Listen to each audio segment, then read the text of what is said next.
Another opening, another show. Tonight on Proms Extra, we have a song and dance about Kiss Me Kate, we get vocal about Mozart, Strauss and Mahler, and we have three classical giants in the studio. Let's raise the curtain.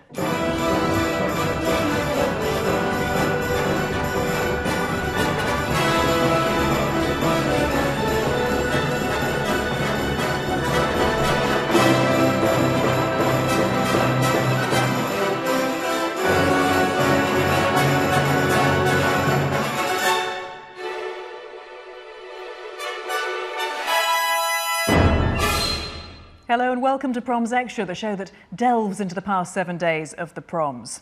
Amongst the goings-on this week, the Royal Albert Hall entertained a horse named Joey, had unfinished business with Mozart, faced a battle of the bands and danced the night away with Cole Porter.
And that was week 3 of the proms.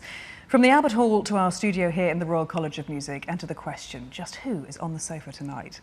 Well, first we have a gentleman with a voice that has had proms audiences a tremble. He is one of the titans of the operatic world.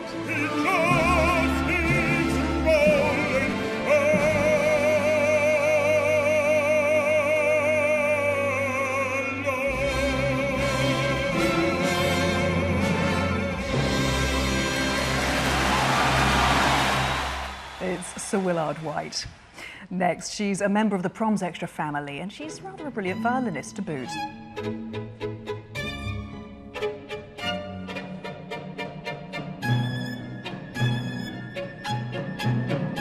Ahead of her appearance on the last night of the proms, it is a welcome return to Janine Jansen. And talking of this year's last night of the proms, the honour of steering that particularly colossal ship of performers and orchestra, and Janine, is here with us tonight.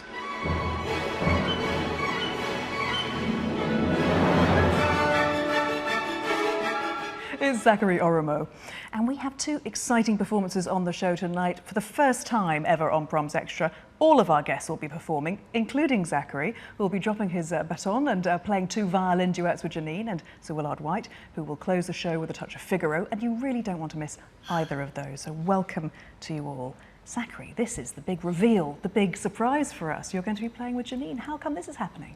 Well, I mean, it was all, of course, Janine's idea in the first place, but I used to be a violinist in my previous life, and I've tried to keep it up as much as I could. I love playing. I love playing more than ever before, so it's just suitable. And it's not just here in the studio on Proms Extra. The 2 of you are actually going to be performing in a chamber proms on Monday. Yep. That's going to be splendid for you both, I'm sure. It's fantastic, and he is a wonderful violinist. It's really so great to play together. And Sir Willard, I must ask you, is it exciting to be back in the thick of the proms? It is. I've had dreams, and part of the dream is fulfilled being here today.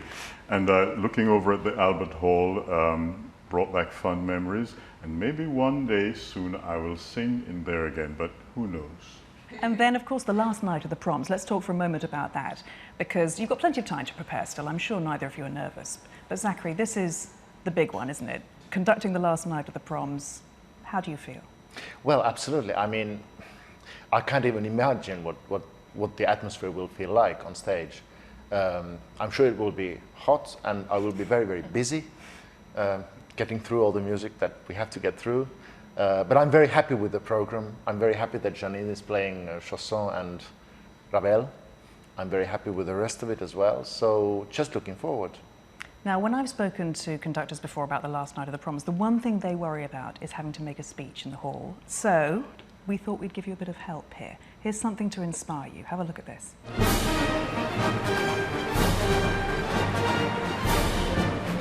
Well, you're very impatient up there. You want me to talk? I have been told I am not to make a long speech. But I am quite overcome. You are really the greatest audience in the world. Well, nearly all of you. They told me it would be like this. It's your focus, your energy, your sensible shoes. Don't be so rude. Any ideas there? Any inspiration? I will completely keep this to myself. I won't give out anything before. Well, of course, if either of you have any questions, we've got the man here who can answer them, because you're a veteran of the last night of the Proms, the first night of the Proms, all sorts of Proms. So, Yes. Willard, what was your experience singing on that particular night? On that particular night, it was most amazing, before the singing, to step out on that stage and be welcomed with such a wall of bravos, of shouting and applause was most inspiring, daunting, but one has to breathe and continue. And at every moment, it's the only audience that I've ever sang with or sang to or sang for that kept on supporting, from the ones leaning right at the very front right through. You felt this energy of support all the time. Love. And so tips for Janine and for Zachary this year? Be yourself and enjoy. Fantastic. Well, we have had the most extraordinary week in week 3 of the Proms, and one of the many standout performances to bring the house down came via the staged production of Kiss Me Kate, the award-winning musical written by one of the greatest songwriters of all time, Cole Porter.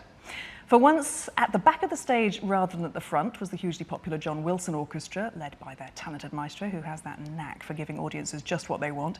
So taking our lead from Cole Porter, when it comes to the Proms, John Wilson and his orchestra are just too darn hot. It's too darn hot. It's too darn hot.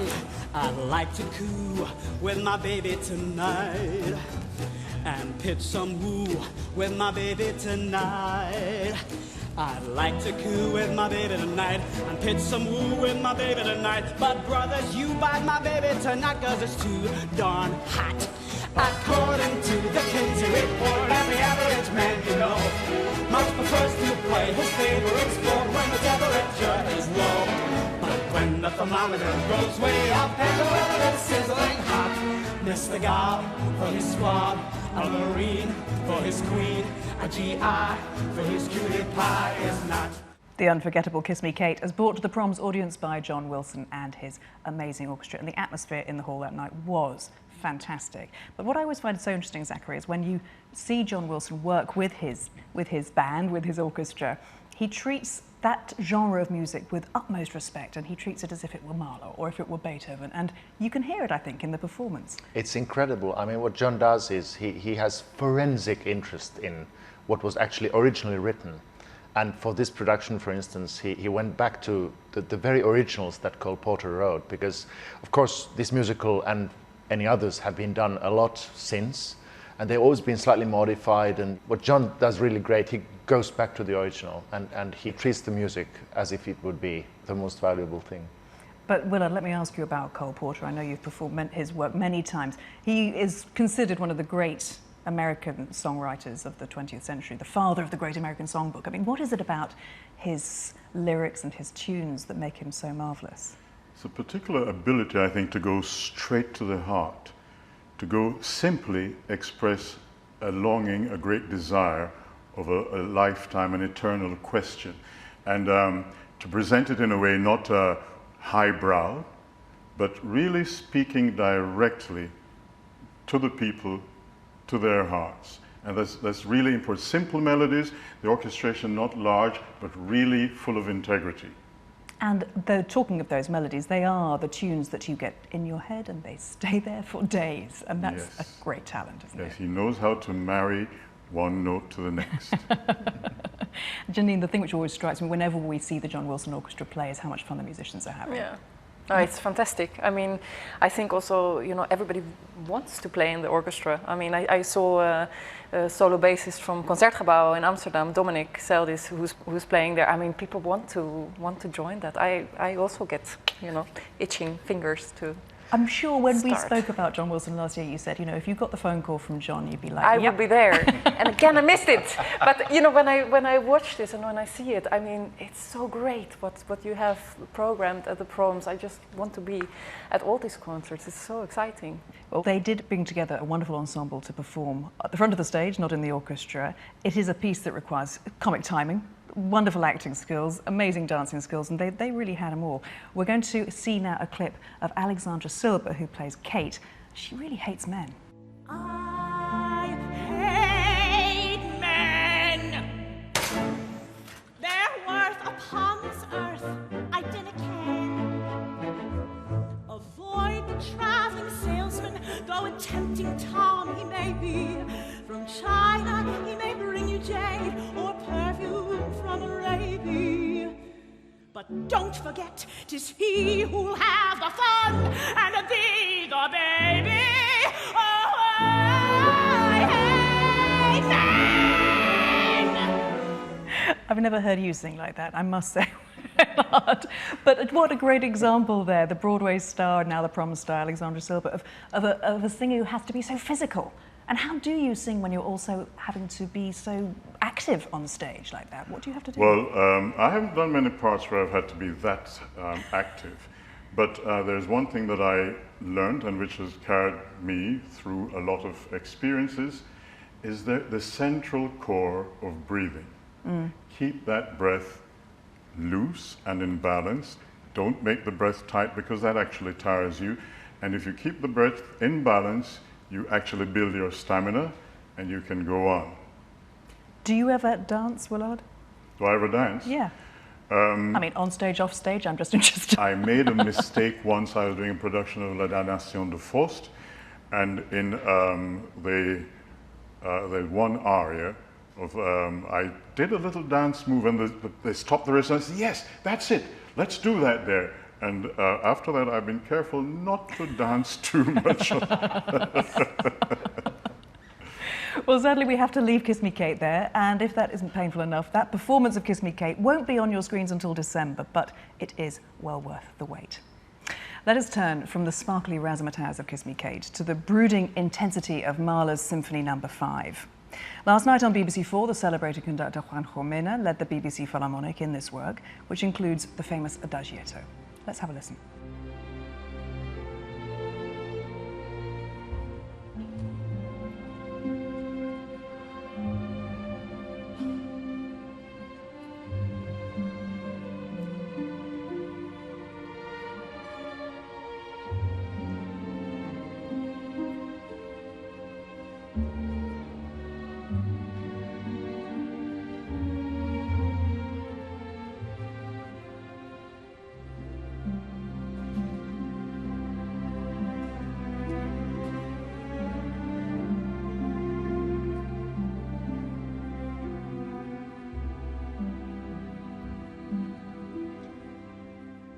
Mahler's Symphony No. 5 there, the Adagietto. And Zachary, tell us, as we all sort of regain our sort of stability after the emotion of that piece, what is the story of Mahler 5? Well, when Mahler had started writing this symphony, sketching it at least, he met a young woman, Alma Schindler, who then quite soon became pregnant. They got together. And I think this symphony kind of, it can be seen as containing the process from the brooding, depressed conductor, composer, looking for something in his life, then wooing this young woman, and at the end, in the last movement, the relationship is born. And she unlocked some beautiful music from Mahler, didn't she? I mean, Janine, I saw you getting all misty-eyed as we listened there to the Adagietto. What is your emotional response to Mahler? I love Mahler's music, of course, as a violinist. And not playing in an orchestra. very often I don't get to play his music, but there's one movement, a piano quartet, and I've played a chamber arrangement of Das Lied von der Erde. I mean, wonderful to play it, but also I think maybe even more wonderful, I need to listen to it and just get taken by this, you know, power, and it reaches so deep and it unleashes so many different emotions. It's just one cannot describe it, one cannot touch it. It's Is Mahler an important part of your sound world, Willard? Yes, one of the things that fascinates me with if one decides, when I decide to follow like one instrument in the orchestra, and it takes me on a dream and it takes me into an area of fascination of this composer touching on a human aspect, a human longing, a human dream, a human fear, and through one note, one instrument will take you and then take you right into a mountainous experience of avalanches, and it's staggering. Well, we have been curating all our favourite bits of the Proms for you in our Proms Extra collection, but you do need the latest version of BBC iPlayer in order to view them. But once you have that, you can watch Mahler 5 as often as you want, and so much more. Well, very soon Zachary and Janine are going to perform together for Proms Extra, but before they go and get ready, we're going to stay for a moment with Mahler as we visit David Owen Norris and his chord of the week.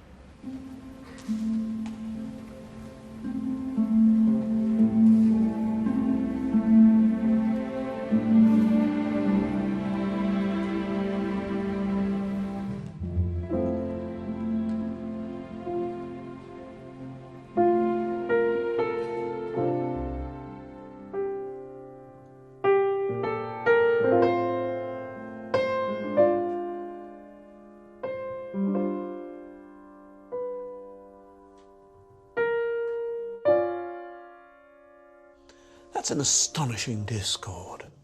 C sharp, F, D, and yet it's a discord that goes to the heart of what the symphony is all about.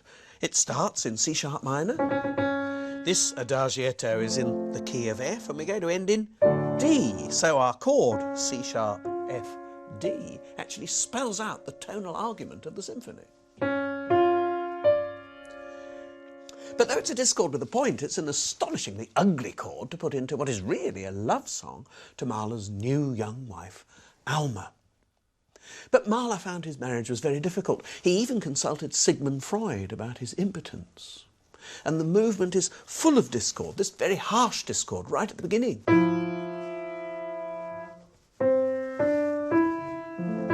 And Mahler drags that E up to the harmony note F. And for me, that E is like Alma's spirit of independence, and Mahler exerts the same control over it that he exerted over Alma. He wouldn't let her compose. He wouldn't let her play the piano. And once he's got that E to the F, he invents some very strange chords to keep it there.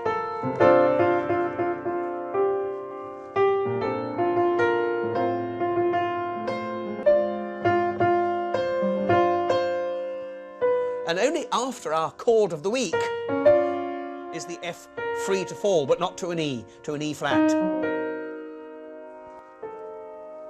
It's as if Mahler, having won Alma, having wooed her from E to F, dare not let her go.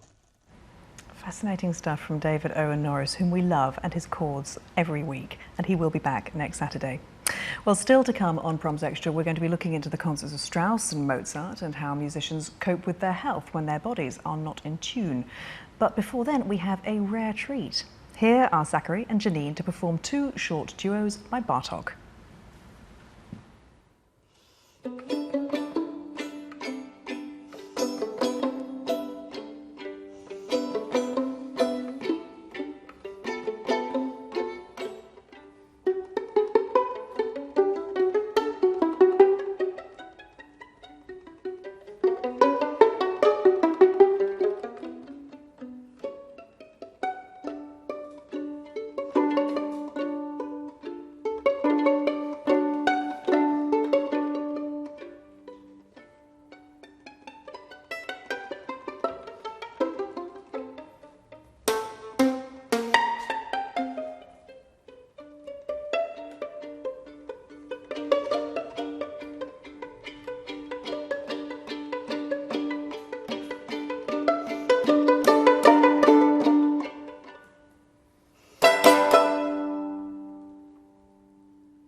absolutely fantastic performance, as we knew it would be, of course. Absolutely. If you loved that, why not listen to their lunchtime prom at Cadogan Hall on Monday on BBC Radio 3. But before they rejoin the sofa, I have Sir Willard Whitehall to myself here, and we are about to review Strauss's 4 Last Songs, which is a piece of music I know you adore. Tell me why. Well, I heard a very fine singer, it's Jesse Norman, do an interpretation.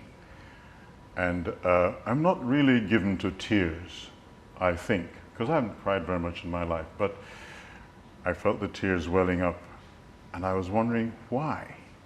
And Strauss manages to strike a line of understanding, I feel, of the human journey, because his journey, in my opinion, was so profound, full of conflicts, full of important issues that he needs to declare who he is. And you can hear it in the music that he makes bold, very strong statements, not against anyone, but for the revelation of self. That the horns speak in such a way when the cello take over and they sing their tune, it's just in praise of what is. Well, let us have a little look at one of the emotional highlights of Strauss's 4 Last Songs now.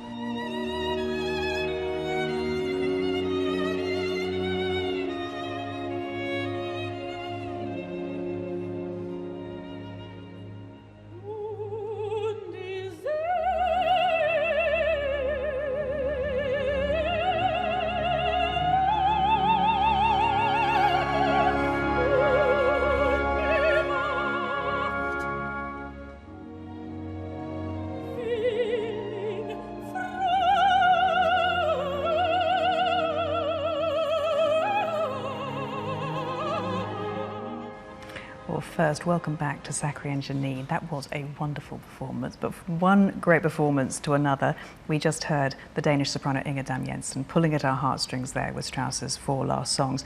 Zachary, what are the challenges of pulling this work off? Oh, it's immeasurably challenging for everybody. The orchestral part is written in such long lines. I mean, you just need to have incredibly long and focused and centered breath.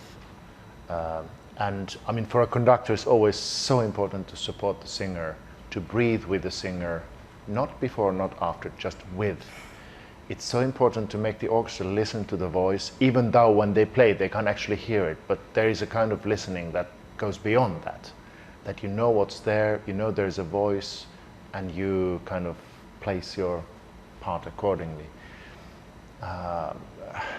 This piece is such an emotional journey. And it has so much of what is best in, I think, our musical heritage and tradition. And Janine, what is so lovely about listening to that Strauss is to hear all the different parts of the orchestra working so beautifully together with the soloist. And of course, it's that marvellous violin solo, which I asked them to put in especially for you. Yes, thank you. No, I mean, of course, it's absolutely beautiful. And I mean, when one listens to this beautiful violin solo, I would always try to be like a voice, to breathe in. I mean, you make long lines, the Spannung, the tension that one needs to create. It's all about breathing, and the human voice is, of course, the most natural instrument. I mean, I would very much try to go for that and to be with the other musicians. What's so fascinating this season, as we celebrate 150 years of Strauss's birth, is that we've got the opportunity to hear not just the work like this right at the end of his life, but we've also heard Rosenkavalier, which was, 30, 40 years previously. The range of his work is extraordinary, Zachary, isn't it? It's incredible. I mean, he lived a very long life, and in times that changed greatly. He was born in the late 19th century, and his family was all musical, and he was very talented, and he's very soon got very famous as a composer and conductor as well. And his music from his last years, which he always described as coming from the workstation of an invalid. He had also great self-irony and wit. And this music, 4 Last Songs, is then almost the last item to come out of that. I'm totally fascinated by the expression he creates in the 4 Last Songs. And I've contemplated death And I see that this man in his 85 years old must be contemplating death. And the way he treats the final phrase, you don't hear a cutting off. It's a continuation with a question, with a dream, with a statement. And I found that most inspiring, because we don't know what death means. But that's also a thing that interested Strauss already very early in his life, because he has this early tone poem, Death and Transfiguration, Totenverklärung. It also comes in the end of the... Yes, it's quoting, quotes himself. Yeah. So I think he had a lifelong contemplation of this with death. That's what life does, isn't it? And we're going to be talking about the Mozart Requiem in just a minute, so the contemplation will continue. But meanwhile, you can find out more about Strauss, and in fact, you can find out everything to do with the Proms on the BBC Proms website. That's bbc.co.uk/proms. Do take a look. Now, it has been a busy old summer of sport. We've got the cricket test match series, the Commonwealth Games have just finished, we've had Wimbledon, the World Cup, the football season is just around the corner. But it's not only sportsmen and women who have to train and keep as fit as a fiddle, musicians do too. Double bassist with the Orchestra of the Age of Enlightenment, Chichi Wanuku led Proms Extra to the starting blocks to find out the highs and lows of staying on track as a classical musician. I was on track for an international athletics career as a sprinter until at the age of 17 and a half, a life-changing injury left me hungry to find another outlet for my energy and my passion. My knee injury completely devastated me. My life changed from one second to the next. So how do musicians and performers at the peak of their careers protect themselves? I think there should be more attention paid to like warming up as a player. You know, all athletes will do their stretching and they also do warm down, don't they? They call it warm down. And I don't think we do that. We play our concert, go out to the pub. I think people don't realise just how physically tiring a 2-hour recital is. I mean, the left hand on the cello is incredibly strenuous, the stretching, and you put a massive weight on the fingertips with quite thin strings. And the bowing, of course, is something that is physically very exhausting. With singing, the idea that you've got a flow of breath through part of your own body, anything your body is doing that is extreme is going to be detrimental to that.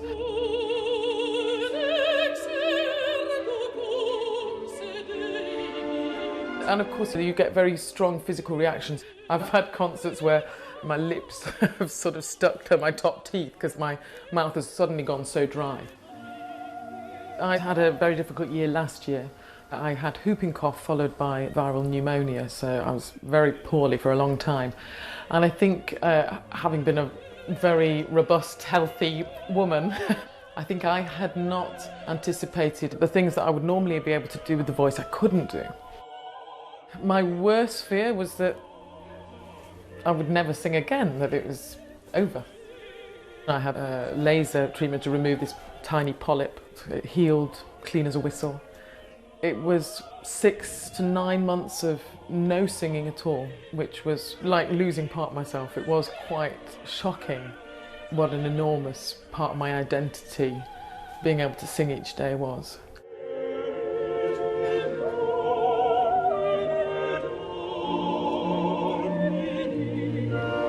The difficulty with playing some of our instruments is that we have to often contort ourselves into weird positions in order to play them. Some of them were designed centuries ago, and however fantastic they sound, if we're not careful, they can really challenge our bodies. Your body kind of gets out of kilter. My left-hand fingers are still today much longer than my right, and that's just constant stretching with the left hand over the years.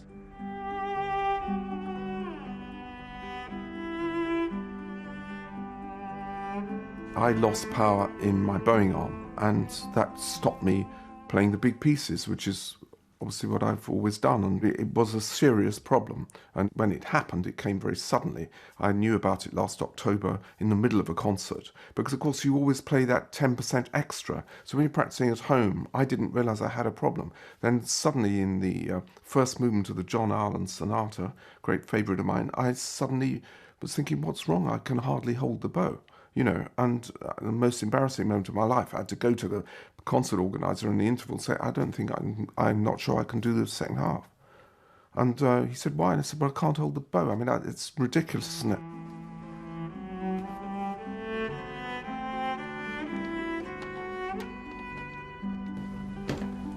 We've all seen footballers being stretchered off the pitch in agony, but it's equally tragic when a musician is forced to take their final bow.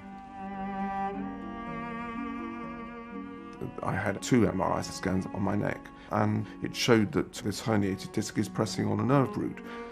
So I'm thinking, it's time for me to move on. I have to say I miss the playing enormously, I really do. But that's the way it is, and I want to move on and do something that makes a difference. There is a kind of bereavement there. You know, that was what I did all my life. Suddenly it's not there. Suddenly I'm not with the cello anymore, and it's a strange feeling. Whoever said it was easy being a musician, eh? Well, it was great to see Christine Rice giving that electrifying performance in Mozart's Requiem alongside the other soloists. She has made a full recovery, but Julian there, he shared something very raw, very emotional, very sad to hear, actually. I mean, Janine, when you, as a fellow string player, what was your reaction to seeing him talk so openly about losing his love? Yeah, it's very sad. I mean, I could not imagine that it's losing your, I mean, yeah, part of who you are, and yeah, impossible to imagine that. And of course, one realizes also watching it even more how much one has to watch out for, you know, something happening. And I mean, probably I don't warm up enough when I take the violin, and I kind of, you know, I'm quite impatient in the way I maybe practice or so. I just pick it up and I want to play, but also in exercise and in, I mean, it's not a natural way to be like this, and of course so many emotions and also tension goes through the body, and maybe it's not continuous, but it goes through it. What are the danger points of violinists? Is it the fingers, the hands, the wrist? I think, neck? I mean, yeah. you know, it can be shoulders, of course, it can be also wrists and fingers, but I think when I speak for myself, I think it's mostly like, you know, in between the shoulder blade and maybe sometimes lower back, but mostly I think here, because there's so much emotion there also, you know, I mean, yeah. Well, in teaching, we're always told as instrumentalists to kind of be relaxed and just play like you know. How can you when you feel things that you feel, and you feel the music and you feel the tension and the stress as well, it has to go into the muscles. It's not an easy job standing on that podium and, as you say, having that emotion coursing through you for 2 hours, and it's, you know, you're very active. And I mean, the concerts are the minor problem there. The rehearsal days are even much worse. And I always insist mostly in rehearsing standing, because if I'm sitting, I find it has even more adverse effects to my body than standing has. I mean, neither is ideal, but also I feel that I can't give the orchestra my energy and my activity if I don't stand. If I sit and flap my hands, it has no meaning. It has to come from the floor. As Karajan said, the power comes through the floor, through the feet upwards. I stretch regularly, it's very important. And I keep myself hydrated, which helps as well. Water is a solution to almost anything. How about you? Breathing. And breathing. Breathing. You have it. You have it. So is it all about the breath for you, Willard? If you feel that you've got your breath relaxed and open, that the rest of the physicality follows? Well, I had a challenge in my life at one time, and I met a thing called Qigong. And it actually transformed not only, well, it didn't transform, but my meeting with it assisted a transformation in my approach to my singing, in my approach to my speaking, in my approach to my being. And it wasn't through any instruction, you must do this. It was just about breathing gently and allow the tension to be dissolved as if the breath is dissolving it. And everything, whether we like it or not, happens from here. It all starts from here, the beginning, the idea. So be at home with that which you are. I feel like I'm going to come out of this programme with a whole new approach to breathing, to sitting, to I'm going to have learned so much from hearing you speak. My goodness, that is fascinating. And we're going to hear you close the show with a performance from Mozart's Figaro, and we'll see all those good techniques in action. Now, in this episode of Proms Extra, we've had a show-stopping Christine Kate, we've had a love-struck Mahler, a last lament from Strauss, but now we're going to turn to the final bars that Mozart ever wrote, his Requiem. And Willard, I know you've performed in this piece indeed at the Proms. I think it was in 1986, quite a long time ago. Yeah. Tell us your response to this work. There's so much myth and legend, isn't there, about Mozart? Was he writing his own Requiem? Did he know he was dying? I mean, what's your take? Well, you listen to the music and it's a resignation. It's a requiem, and so the death has actually taken place. And so it's an honoring the actual life and coming to the point of a peaceful death. At least that's a dream anyway. And in the Mozart Requiem, I actually hear this encouragement that we, and even maybe Mozart himself, thinking that, yes, getting to that point will be a wonderful cadence. Well, let us take a glimpse now at Mozart's Requiem. We're going to hear it performed by the BBC Scottish Symphony Orchestra and the National Youth Choir of Scotland, conducted by Donald Runnicles.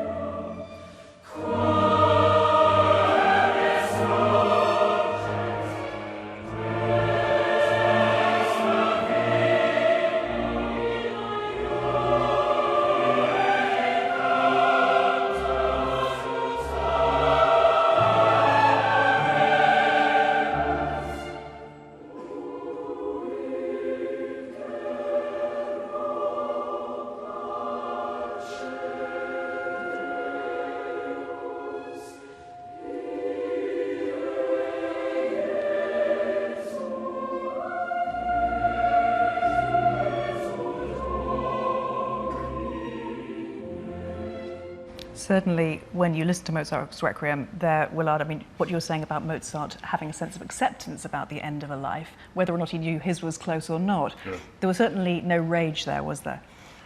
I didn't detect the rage, and even in the Dies Irae, there's a passionate expression, but rage against nothing. It's an acceptance of the death. It's the end, and I can't do anything else, and they will sing over my dead body. I know that often it is tempting to put Mozart on a pedestal, and I know, Zachary, I'm going to sort of, call your bluff. I know that you don't particularly rate Mozart's Requiem, and I want to hear you defend yourself. Yes, yes, I am the bad guy here.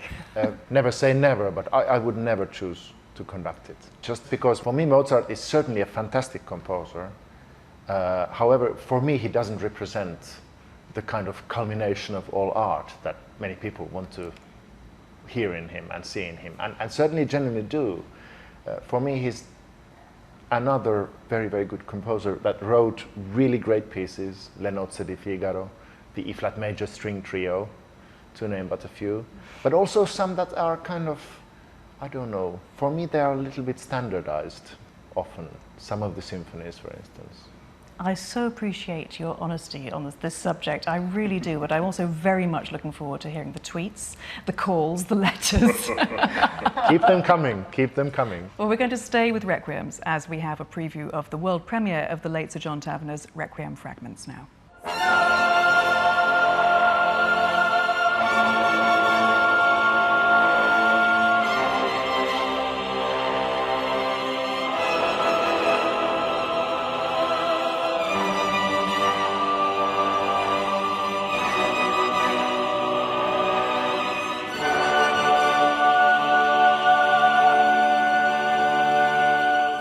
The world premiere of Requiem Fragments can be seen tomorrow night on BBC4, presented by me at 7 o'clock. We are almost at the end of this week's show, but as Willard gets ready to sing for us, let me remind you that BBC4 is where you can watch the Proms every Thursday, Friday and Sunday. Radio 3 broadcasts every prom live, and you can find this episode of Proms Extra plus a special collection of new works from the Proms on the BBC iPlayer. And that is it for Proms Extra. I'll be back next week with singer Patricia Rosario, Sir Peter Maxwell-Davies, and another star performing at the last night of the Proms, Roger Williams. My thanks to my guests tonight, to Janine Jansen and Zachary Oromo. Good luck for the last night of the Proms. I'm looking forward to it very much indeed. And thank you to our final guest, giving a rare TV performance. Here is Sir Willard White as Figaro in Mozart's Marriage of Figaro, sending a page boy off to join the army. Goodbye. Non vedrai farfallone amoroso, notte e giorno d'intorno girando, belle belle turbando riposo, Narcisetto adoncino d'amor, belle belle turbando riposo, Narcisetto adoncino d'amor. Non te avrai questi bei pennacchini, quel cappello leggero e gallante, quella chioma, quell'aria brillante, quel vermiglio d'onesco color, quel vermiglio d'onesco color. Non ti avrai quei pennacchini, quel cappello, quella chioma, quell'aria brillante. Non vedrai farfallone amoroso, notte e giorno d'intorno girando, belle belle turbando il riposo, Narcisetto adoncino d'amor, belle belle turbando il riposo, Narcisetto adoncino d'amor. Fra quelli lì può far bacco, gran mostacchi stretto sacco, scoppia in spalla, sciaba al fianco, collo dritto, muso franco, un gran casco, un gran turbante, molto onor, poco contante, poco contante, poco contante. Ed invece del fandango una marcia per il fango, per montagna, per valloni, con le nevi e sollioni, al concerto di tromboni, di bombari, di cannoni, che le pale in tutti i tuoni all'orecchio fan fischiar. Non ti avrai quel vacchini, non ti avrai quel cappello, non ti avrai quella chioma, non ti avrai quell'aria brillante. Non vedrai farfallone amoroso, notte e giorno d'intorno girando, belle belle turbando il riposo, Narcisetto adoncino d'amor, belle belle turbando il riposo, Narcisetto adoncino d'amor. Che rubino alla vittoria, alla gloria militar, che rubino alla vittoria, alla gloria militar, alla gloria